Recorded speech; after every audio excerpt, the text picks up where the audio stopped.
First of all, praise be to the Most High, Lord Jesus. I love you, Lord. I have not been able to read my Bible. I had to take a rest. I was tired. I was taking care of my mom and all of that. My mom's going out today.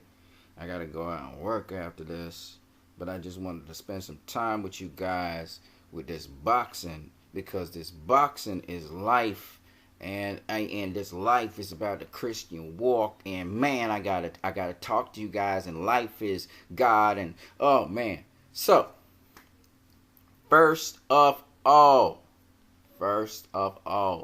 check out this. I believe this is by Fight Hype, and it's so weird because I was talking to you guys about this. But I think yesterday, I think I was talking to you guys about this. And how you guys don't understand as fans how boxing is a very complicated thing. And what Andre Ward broke down, I'm so glad that you guys, Fight Hype, hey, shout out to Fight Hype first of all. Glad you guys put out this video. Let me tell you guys, first of all, go check out a guy called King Troy as well that Ego has set up, and people always talk about King Troy know boxing, okay? Alright, I'm telling you some guys who know boxing, okay? King Troy know boxing, Eric Bradley, the fight doctor, know boxing, okay? And Eric Bradley break it down, really. If you guys want to go learn some boxing and you want to go, learn via the internet, Eric Bradley, the fight doctor, I recommend that dude. There's some other channels that I recommend you guys educate yourself a bit on boxing. I have some of the channels there. I just can't remember what their names are. But anyways, man. Hey. It's nice to talk boxing with you guys because I realize a lot of people don't understand the sport of boxing, man. They don't understand the sport of boxing. So Clarissa Shields, man, she was talking about how she couldn't get this opponent out of there, and she was kind of frustrated. And this here is Clarissa's coach, and he's real dope. He's real dope. These guys really understand boxing, man. Andrew Ward was there. So Andrew Ward, after Clarissa said what she said, she tried to, draw the opponent's hands up to their face to protect their head, and then she went to the body, and that's all well and cool, but Andre Ward had to show her certain things, like this is the beautiful sport of boxing. And Andre Ward said, basically Andre Ward was saying the thing that boxing really is about, which is you're trying to get your opponent to do the things that they are not good at and get them in an uncomfortable position. But Andre Ward said something even more. He was talking about the training aspect of it. You see, if you are training to do things you are uncomfortable with, it makes you grow as a boxer. Man, I mean, seriously, man, the 10 minutes and 23 seconds of this video is worth every single second. In fact, you guys should be paying for this video, both as fans and as young boxers. This is some free knowledge that you really should be paying for, okay? You really should be paying for this. I love that this was exposed finally. And let me just say, as much as he exposed this verbally, to do this stuff and the details to do this stuff is even harder, okay? To actually get yourself in a position where you're doing something you don't like to do. So, for instance, Virgil Hunter, he was saying, look at Andrew Ward, and he was cool with what Andrew Ward could do well, but really Virgil Hunter was working on what Andrew Ward could not do well. It's the weak spots in your game that the coach is there to strengthen and to make you a much more complete fighter. Andrew Ward is very complete. But this is the thing I've been saying to you guys, but Andrew Ward added more body to it. Like, this man is a world champion for a reason, and he broke it down in a very simple form. Believe you me, what he just said though is very, very hard to do. Like, you guys have no idea. You have to be training since you was a child to be doing these things, okay? You do not master something by not doing it. You master it by doing it in repetition over and over again. Andre Ward used to go through hell because Virgil Hunter had him doing things he did not want to do. Do you know what it is? You don't want to do this, and you just don't see the relevance of it. And so he was talking about something really, really cool, which is mixing it up. That is, you never throw a jab the same way. And he talked about the system of feints I keep on talking to you guys about. Sometimes you ain't throw no jab. Because everybody says jab, jab. No, you don't have to always jab. There's so many other things. And you know, there's another thing people say a lot of, and they don't even understand what they're talking about, which is having a tight defense. A lot of people don't know what that means. You know, oh man, a tight defense. Y'all, man, I'm doing this video. What is a tight defense? Let me tell you what a tight defense is, because a lot of you don't know what that means. Y'all just don't know. It's an awareness of what your opponent is about to do, because you're steps ahead of them. The best defense you can have is you dictating a fight. That's where your defense comes in, because your opponent doesn't know what you're going to do next, and you got him thinking. That's the best defense. That's what a tight defense is. You can put up the 2 guard, you can put up the high guard, you can put up the long guard, you can put up the extended guard. It don't mean nothing if you don't know how to use it, and you don't have your opponent wondering why you're using it. A tight defense is all about being steps ahead of your opponent. Oh man. It's not about the Philly shell. That is a technique. That is not what keeps tight defense. Tight defense don't mean holding your defense tight. No. Tight defense is talking about precision. The precision of your defense. The sharpness of your defense. The elasticity or the plasticity of your defense. How quickly you can adapt your defense to the changing adaptations of your opponent. How you can nullify your opponent. That's what tight defense is. It's a game of chess. It's not checkers. This is boxing. It's the premier of combat sports. And you guys have to understand that. They don't do that in MMA like that. Right? MMA is very reactive. Even when a guy's dictating, we're playing checkers, not chess. Okay? Boxing is chess, not checkers. Oh, man. Yeah, man. So when Andre Ward was talking about just simply throwing a jab, what that entails, as he started talking to Clarissa Shields, it involves footwork and angles. It involves timing. It involves precision, but yet it involves adaptation. I'm never going to throw that jab the same way. What I mean by that, I may pause and I may feint first and then I may throw the jab. Or I may pivot first and then throw the jab. Or I may throw the jab and pivot. Or I may throw the jab, pivot, and roll under. Or I may throw the jab, and I may feint as if I'm going to roll under. Or I may feint as if I'm going to throw a lead, then throw the jab. That's the same jab, but it's thrown many different ways. And the challenge is to never throw the jab the same way. And when you watch Andre Ward on the punching bag, that's what you're seeing. He's never throwing the jab the same way. And it takes a little bit of thought. It's not like this big, okay, now how am I going to throw the jab this time? That takes too much time. By that time, your opponent hits you bop, bop, bop, bop, bop, upside the head and up the body, and you out of there. So it's about repetition and practice. You practice and you repeat over and over, not throwing the jab the same way, so that it comes naturally to you. Because when you can get things to be natural, you're not thinking too much, you're just doing something different all the time. When you naturally can do that, you have what we call a system of feints. I keep on saying it over and over. There's a system of feints that you utilize. When you have a system of feints, or you have a system of feints and you mix it in with the jab or the roll, or you use your footwork, and like Andre Ward said, footwork is everything. And Andre Ward said something else that's very true. I don't move unless I need to move. In other words, Floyd Mayweather would rephrase it, this is about inches. All right? Unnecessary movement is just stupid. What am I moving for? If I don't need to move, and you integrating all these things together, and you mustn't think about these things. This is just instinctive. You know you need to be a certain distance, a certain range away from your opponent. You know where you want to be, and you know where it's uncomfortable for your opponent, because you have trained, and you know it was uncomfortable doing it. And so you start doing all the uncomfortable things you do. If boxing is counterintuitive, if it is uncomfortable for me to be in the pocket doing inside fighting, because that's not my thing, I'm going to do it on my opponent because I realize he's rangy. I know it's going to be uncomfortable for him because he ain't been practicing doing it either. So I know I thrive where he's uncomfortable. And Andre Ward said, that's why, and hear me out. That's why I said you use your opponent's strengths against them, not to mention we optimize and maximize and exploit their weaknesses, right?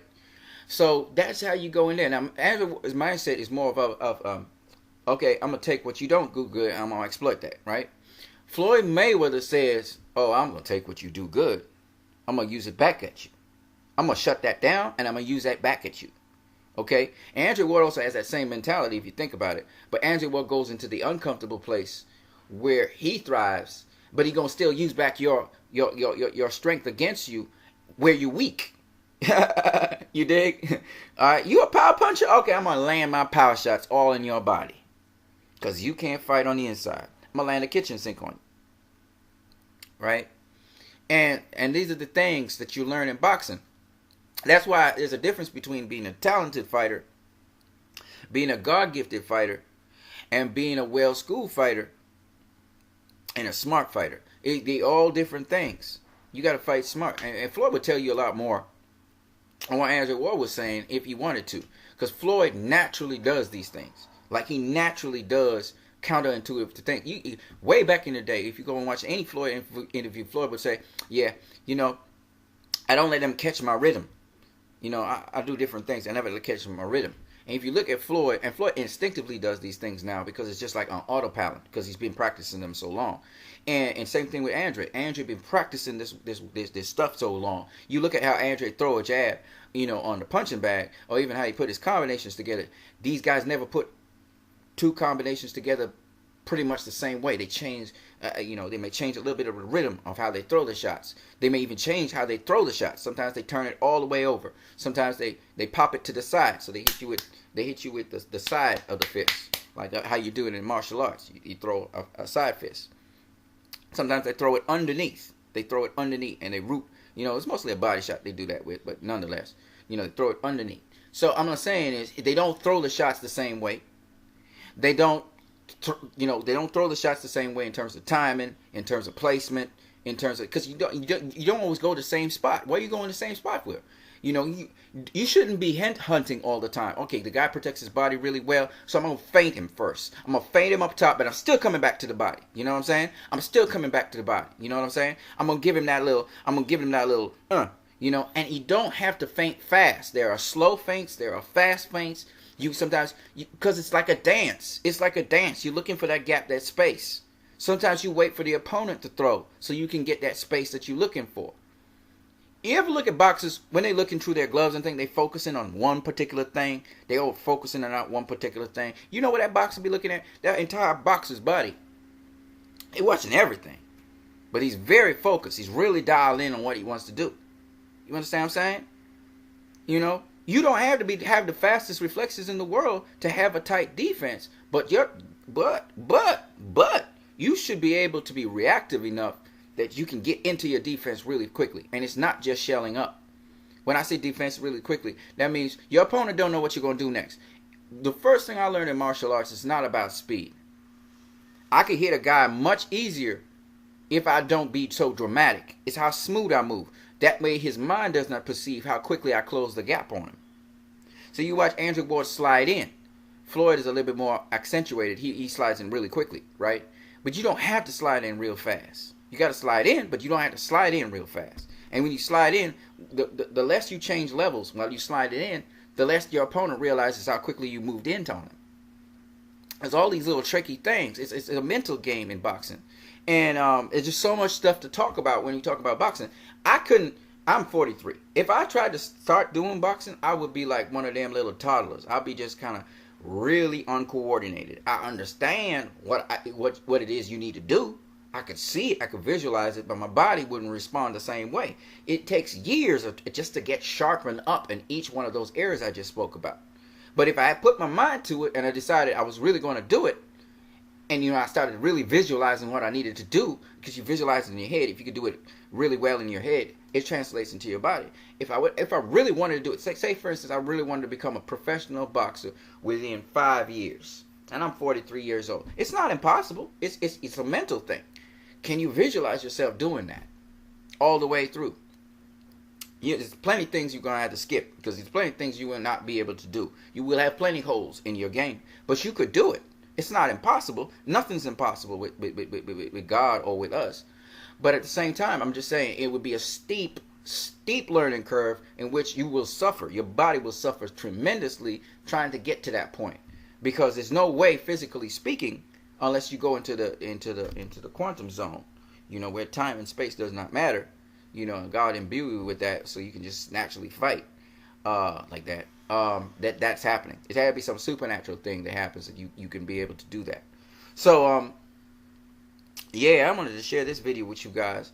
And it's very interesting. I spoke about this many times, and I even used scripture on it many times. As a Christian, some of us just want to jump into that high level or whatever, and it doesn't work like that. You also have to, through repetition and habit, walk the Christian life, go through trials and tribulations, get tests and stuff before you can get to that level. Because a lot of things in Christianity is counterintuitive, folks. It is just the opposite. It's very uncomfortable doing. We admire God and all of that, but to be God is just the opposite of what you think you should be. So I want you to understand, fashion your craft as a Christian. What I mean by that, let the Holy Spirit lead you, and the situations and things and practicing and staying close to God and reading the Word and these kinds of things are very important to dial you in, so that when the situation comes, it comes natural to you. You not think too much. It comes natural to you to walk in the way of God. Dial into Him. Let Him give you and download Himself into you more and more. So I hope you guys enjoyed this. This is a video for you guys to check out. It's Fight Hype. It actually came out 4 days ago. I didn't even know that. It came out 4 days ago on Fight Hype. You guys should check this stuff out, man. It is dope. It's a dope video. I didn't even know that. I didn't see this video until just a minute ago. And I really wanted to share it with you guys. Sharpen up your Christian faith by staying close to God. Let Him teach you, man. And, it's so interesting that Andre Ward, Son of God, by the way, he got my name. My name is Son of God as well. My name is Anson. Anson means Son of God in Swedish. You know what I'm saying? So, you can say Andre Ward or Andre Anson Ward. You know what I'm saying? It's dope. And it's interesting that everything I say on here, I get validation from this brother. I love him, man. He's cool. And he really breaks the truth down. He doesn't except for when he knocked Floyd for not knocking out, what's his name? And he didn't knock out Conor McGregor. He took 10 rounds to knock him out. Well, not 10 rounds, 9 rounds or something, but it was in the 10th round that he knocked him out. Then people were saying X, Y, and Z about Floyd, but he got the job done, man. He got it done. People was excited. They love how Conor McGregor fought and everything, and people thought it was a competitive fight, even though it wasn't. And that's cool. And Conor McGregor Floyd made Conor look good. You know what I'm saying? He made him look good. People still think that Floyd didn't stop him. I'm telling you, man, if that fight went on, Conor would have got some bad damage, some brain damage, because Conor didn't understand he was getting beat upside the head and he's getting punch drunk. And when you get punch drunk, you never know what can happen from there. So I think that the referee, Mr. Bird, did Conor a good favor, so Conor could say what he's saying, because he was taking a beating. He was taking a beating from round 8. Floyd was just beating him up. And those were vicious punches Floyd was hitting him with. Trust me, man, Floyd can punch, okay? A lot of people say Floyd can't punch. That's not true at all. I mean, ask Marcus Maidana. As much as Marcus Maidana was saving face, Marcus Maidana ain't fought after the Floyd Mayweather fights. You notice that? He done with boxing. He ain't coming back. Why? Why isn't he not going? Okay, you say the payday. No, it's because also Floyd gave him a beating. He beat that boy. Okay? He beat him. He didn't want to come back to boxing to take punishment. Nah, man. I reached the top of the game. I took some beating, and I'm good. You know what I'm saying? I'm not saying that Marcus Maidana, it wasn't a beating that, somebody else didn't give him, but I'm telling you now, Marcus Maidana is a smart boxer, man. You look at how he get low and stuff, and how he do his different things. He's cunning, man. He's crafty and stuff. He's tough, but he's cunning and crafty as too. You know what I mean? Remind me of Roberto Duran a bit. But anyway, that's besides the point. The point is, what Andre Ward just said there is why Andre Ward and Canelo and Floyd, these guys are in a separate category, because especially their defense, defensively speaking, and that's why I explain to people, as much as Errol Spence Jr. right now is the talk, I'm telling you, man, Mikey ain't no pushover. It's not because of the defense, the defensive aspect that Mikey Garcia brings to the table. If Mikey go toe-to-toe with Errol Spence, decide to go, macho, oh yeah, Errol Spence mop the floor with him, kill him, he'll be dead. That's not what Mikey's going into that fight going to do. He's much smarter than that. He's going to go in with defense. And if you got defense, Errol Spence got defense too, don't get it twisted. But if you got defense, the other guy's not going to knock you out. It's just not. Defensive fighters don't get knocked out. They don't. All right, really good ones. All right, Pernell Whitaker, he never got stopped. He had a problem with his arm, so he couldn't continue on, and they called it a TKO. But Pernell Whitaker's never been stopped in his life. He's been dropped, but he hasn't been stopped. Okay, Andrew Ward's been dropped, but he's never been stopped. James Toney's been dropped, but he's never been stopped. Okay, let's keep it going. Floyd Mayweather, he's been never dropped, never stopped. Charlie Burley, never dropped, never stopped. Need I go on? The man, what's his name? The body snatcher. The body snatcher never stopped, okay? Defensive fighters don't get stopped. They don't get stopped, okay? You know why? You know why? The real ones I'm talking about, not the ones that kind of pose, but they're not really defensive fighters. You know why they don't get stopped? Because of their defense. They work off of their defense. They're defensively responsible. And the kind of level of attention that Andrew Ward is talking about, not even the old time greats had. I mean, he's schooled by a coach that's, you know, old time and stuff. But the things that Andrew Ward is talking about is at another level to even the old time greats. Because all right, so there's inside fighting and there's how to throw a jab different ways and stuff like that. But then there's the other element that, you know, Andrew Ward and Floyd Mayweather and some others, complete fighters today do that the old time fighters never had to face. Old time fighters, okay, so old time fight, first of all, the stance in which boxers box today is different to what the old time fighters do. The certain degree of attention to athleticism today is in another level to what the old time fighters had to face. Old time fighters was quick and all of that, and they fought rounds and stuff, but they mostly clinched up and stuff. Boxing today has less clinching than back then. Let me just let you know that. All right, less clinching. The shorter, more compact fights. You got to be much more. You got to get a better cardio now because the fights are much quicker than they were back in the day. Also, there's certain guards today. There are a number of different guards. The way how stances and guards have evolved from back in the day. So I'm just saying all of this to let you know that the way how the idea, the mindset to boxing is about the same as the old time days, but there's certain particular techniques and things that are applied today. Part of them are used from the former yesterday, but some of the other things are from today. Let's say, okay, let me give you an example. So Andrew Ward, he's with Snaps. They were with Snaps with Victor Conte. Snaps has a whole revolutionary way of engineering an athlete's body to make them stronger, faster, quicker, and not be using drugs. Okay, but back in the day, some guys used to drink and smoke and all of that stuff. Athletes are taking better care of their bodies today than back in the day. Now, why am I saying this?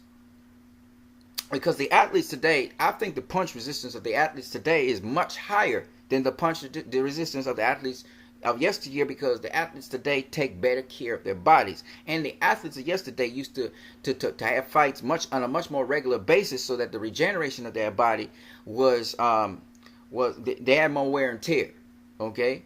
And even if you fight a whole career, 20 years, you know, boxing, you know, and you may even live long and everything, it was more wear and tear in your body.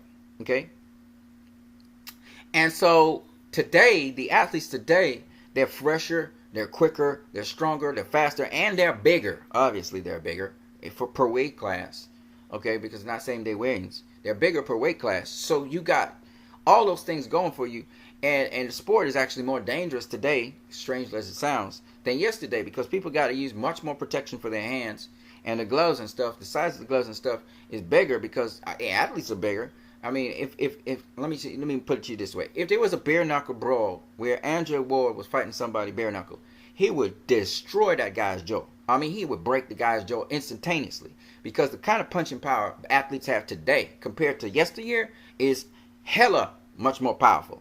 Okay, because of the science behind boxing, you know, and that's why Floyd Mayweather, he knocks out Conor McGregor. Okay, but Conor McGregor would have been like one of them throwback fighters. One of them throwback fighters would be like Conor McGregor's conditioning, and Conor McGregor has pretty good conditioning, but it is not on the level of what Floyd has. So if Floyd was to fight a whole bunch of Conor McGregors back in the day, which was what used to happen actually, where guys would come off the street and fight dudes. Back in the day, in the early 1900s, a guy come off the street, you know, fight the guy on the street and become the king of the streets. You know what I'm saying? It's more like a street fight. You just coming off the street fighting. Conor McGregor ain't coming off the street fighting. He actually has a background. But I'm just saying, you a boxer, they coming off the street to fight you. I'm not saying everybody boxed back then, but still, there's a professional level and there's not. And the pros would just jump in and be a pro. You know what I'm saying? And learn. That's how it was. Boxing was real popular back then. So that's how that went. Nowadays, it's not like that at all. I mean, you got amateur experience and all that. So when people say, oh, in the 1900s, it was the same thing. They had the shoulder roll and blah, blah. Look, man. Look. It ain't on the same level, though. Okay? It's not on the same level.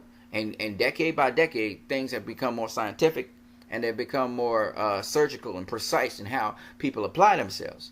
And so you can't and they say they're better athletes back then than they are now. That's stupid. That is not even the case. Because they fought more rounds. Yeah, but they clinched most of the rounds, man. You had a 4 or 5, whatever the length of the round was. I think it was 2-3 minutes, 4 or 5 minutes. You had like unlimited rounds, but it was about who dropped first. I mean, there was a lot of clinching going on. I mean, do people even know? Anyway, so I'm just saying that at the end of the day, what Andrew Ward is saying is a mixture of the old and the new, and the science behind it, because it's a sweet science of boxing. And boxing developed more science as it went along. It was more like MMA. It kind of came out of MMA roots where, bare knuckle brawls, men used to bite each other, spit, roll in the ground, all kinds of stuff used to go down early. In the before the 1800s, early, boxing was around a very long time. It wasn't just in Europe. It was all the way back to Egypt and stuff. But the sweet science of boxing of recent times started to develop more and more and more. And now it's very scientific now. Okay. And while some of the old school aspects of boxing have disappeared, and some of the subtleties of boxing is more of an athletic thing now, make no mistake that the way how boxing is still conducting itself has a lot to do with science. It's very scientific. Don't get it twisted. Now, where Andrew Ward is imparting to Clarissa Shields, particularly who a coach probably tell her at day and night, and Andrew just kind of spelling out certain things to her, which she probably already knows, but she wants to do things differently, is that boxing is not so much. That's why they say it's 90% mental, 10% physical. It's not so much about how powerful you can be, how much you can knock out people. That's what the fans always think. Oh man, it's about knockouts and knocking out people. No. And of course, Clarissa's not going in there trying to knock out people. She's trying to, but she's not. That's not a foremost thing in her mind. It's about getting into the slot, landing the punches where you need to land, having the defensive responsibility, blah, blah, blah, blah, blah. She going in there to enjoy herself, and then if the knockout comes, it comes, right? You hear guys like Danny Garcia say that, and a lot of other people. Errol Spence, he's intent on knockouts. With Wilder, he's intent on knockouts. But if you go in there thinking you're going to knock somebody out, then you probably getting knocked out. So it's not, you have to go in there thinking, I'm going to deal with what's in front of me. And, as time goes along, I'm going to just do my thing. Because if you're trying to press for a knockout, you tighten up. You don't want to tighten up. You want to stay relaxed and loose. And you just want to do what you do. And if you got the power, or if you know how to set up a knockout, it'll come. You don't even have to have all that power to set up a knockout and knock out somebody. That's the weird thing. It's about placing the punch at a certain time when the opponent doesn't expect it. And they get, and you don't have to knock out somebody by hitting them on the chin. You can hit somebody with a jab and they knocked out. It's one of those weird things. You just never know what punch will actually knock out a person, but you just have to do what you do when you in there and get your stuff in when you can and whatever's presented to you. That's basically what boxing is about. And you winning round after round. The important thing is to win round after round. And you heard actually Abel Sanchez start to tell that truth to people when he was dealing with GGG and these other opponents. As GGG stepped up to the level of competition, Danny Jacobs, who had been dropped by Sergio Mora, let's not forget that. Danny Jacobs got his tail dropped by Sergio Mora, because he underestimated him. He got dropped by Gennady Golovkin, but it was a different kind of fight. Of course, he did go to snaps and stuff, and he did train for that. He was motivated for GGG. This was the best fight of his career. He was motivated, right? Every time Danny Jacobs got dropped or he got stopped, it's because the opponent, he underestimated him. He wasn't up for the opponent. Wasn't up for Sergio Mora. Finished him off, though. And Peter Quillen, he was up for Peter Quillen. He wasn't up for Dmitry Pirog. Didn't know who he was facing. Wasn't prepared for him. Right? So usually that's the dangerous thing. But Floyd always say, don't ever overlook any opponent. So Floyd's up for every opponent. You know, Andre Ward learned that lesson too. And Floyd learned that lesson because when he was sparring Spatafora and he got his tail whooped. I thought it was so hilarious watching that video. And he learned, hey man, you must be prepared all times. All times. Sparring, everything. You must be prepared at all times. You know? And so, you know, it's nice. You know, Clarissa Shields, man, she got mad skills and she got mad potential. But the point behind this video wasn't her mad skills and her mad potential. It's what she doesn't do well that you have to focus on. And you have to do the things you don't want to do. Because that's exactly what the other opponents you facing, you're going to find out they also didn't do the things that they didn't like doing, but you did it.